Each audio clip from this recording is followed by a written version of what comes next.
Chers frères et sœurs, peut-être ne le savez-vous pas, mais le projet de loi visant à renforcer les principes républicains va réformer en profondeur le droit des cultes et la liberté de religion en France.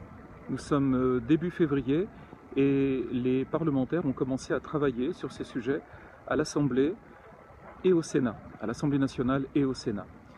Grâce à Dieu et à vos prières, je peux rencontrer de nombreux députés et sénateurs pour leur parler des risques que représente ce projet de loi sur la liberté d'implanter des églises, la liberté de prédication, les charges qui pourraient peser sur nos cultes, les charges administratives, les charges financières, le contrôle, dans certains cas, des prédications, des super-pouvoirs qui seront donnés aux préfets.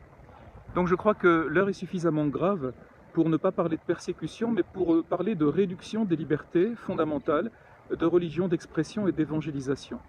Donc ce sont des enjeux politiques, sociaux, mais surtout spirituels qui se jouent en ce moment.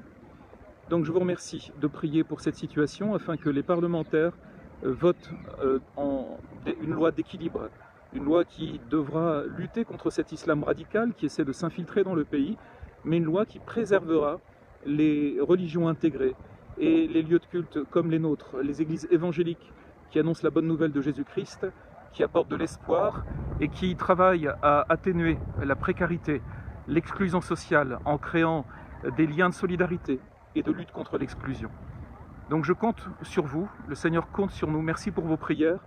Cette loi sera votée au final à l'Assemblée nationale au mois de mars.